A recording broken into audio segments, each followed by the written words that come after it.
আমাকে মানুষ বলে যে আপু আপনাকে পরিমণির মতো লাগে। আচ্ছা তাহলে কোন অ্যাঙ্গেলে পরিমণির মতো লাগে?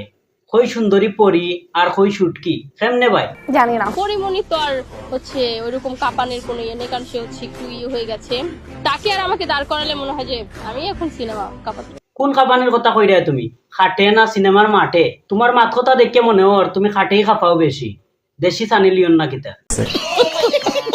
আমি তো অবশ্যই বাংলাদেশের সানি লিওন, কারণ হচ্ছে আমি তো অলরেডি সানি লিওন হয়ে গেছি, কারণ আমাকে হচ্ছে কমেন্ট বক্সে অনেক বেশিরভাগ কমেন্টই আসে যে সানি লিওন সানি লিওন। এই নাম পাইয়া দেখে আরো গর্ববোধ করে। নিম্নতম লজ্জাবোধ তাহলে শরম করলো নে। সাকিব খানের নায়িকা কে না হতে চায়, তবে একটু প্রবলেম আছে, বলা যাবে না। আঙ্গুল দি কিতা ইশারা করডায়? খাটে খেলার কথা। তাইলে প্রবলেম কিতা? তুমি নো খো খাফানির লাগি এক্সপার্ট। আর অসুবিধা কিতা? তুমি নো সাকিব খানের 3 নাম্বার বউ হইতায়, তোমার কুরকুরানি উঠে। আমি যেহেতু সাকিব খানের 3 নাম্বার বউ হব, তাহলে 3টা বিয়ে হবে তার। হ্যাঁ, আচ্ছা সাকিব খানের 3 নাম্বার বউ হওয়ার পরে তোমার ইচ্ছা কিতা? তো ইসলামে যেহেতু 4টা বিয়ে করা জায়েজ আছে, আমি চাবো যে ওকে আরেকটা বিয়ে করাই। আচ্ছা স্বামীর বাক কেউ দিত চাইনি অন্য কেউরে? না তুমি শুটকিতা খায় খাবাইতে পারতা না খাটে, এর লাগে অন্য কেউরে বিয়া করাইতে চাইরা? আমি যদি সিনেমাতে নেমে যাই তাহলে বলিউড থেকে ডাকাডাকি পড়ে যাবে যে এই মেয়েকে লাগবে। আমার মনে হয় এই মেয়ে নিশ্চিত 20 টাকা দি গাঁজা কিনিয়া ওটা খাইয়া এরপরে কথা কর। বলিউড ইকান চিড়িয়াখানা তো যে তোমার লাখান 1000 প্রাণীরে নিয়া বাল ফালাইতো। আমার ফিগার অনেক ভালো, ইভেন হচ্ছে যেই ড্রেস মিমি চক্রবর্তী কি ড্রেস পরছে, এই ড্রেস যদি আমাকে পরানো হইতো। গাঁজা খাইয়া যখন পুলি যায় যে আমি আদৌ শুটকি, এই ড্রেস যদি আমাকে পরানো হইতো। আচ্ছা নাইকা মিমিরে বাদ দিয়া তোমারে পড়াইলে কিতা হইতো? বাংলাদেশের প্রত্যেকটা ছেলেরা ঘরে বসে থাকতো না, তারা তুফান দেখার জন্য হচ্ছে হলে গিয়ে গিয়ে বসে থাকতো আমার ফিগার দেখার জন্য। ছেলে পেলে নাই, বাংলাদেশের যত কুত্তাই নকল আসুন সব একত্র হইয়া গিয়া তোমার উপরে গিয়া শুটকির উপরে গিয়া মূত্র বিসর্জন করলানে। এখন যদি পরিমণি কেন অন্য কোনো নায়িকাও আসে আমার সামনে হচ্ছে পাত্তা পাবে না। অশ্লীল গানও নাচিয়া আর টিকটক করিয়া নিজরে নায়িকা মনে করডা। আমি বিশ্বাস করি না। পাপ্পারাজ ভাই প্রমাণ আছে, ওই দেখো।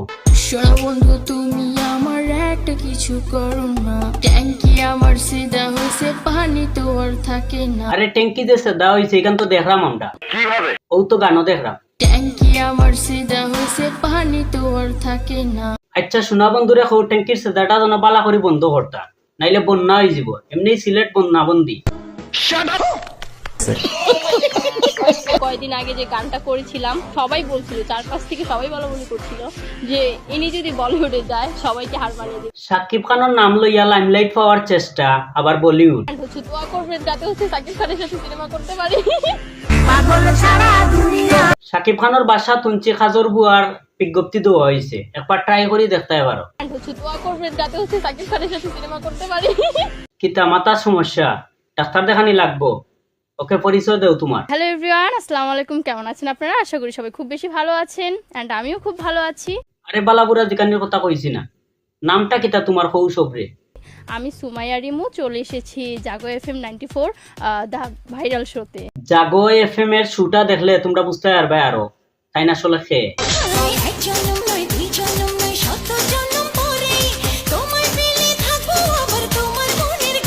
উনি আসলে তানোর জামাই, আর এই জামাই থাকা সত্ত্বেও তাই সাকিব খানের 3 নাম্বার স্ত্রী হইতে রাজি।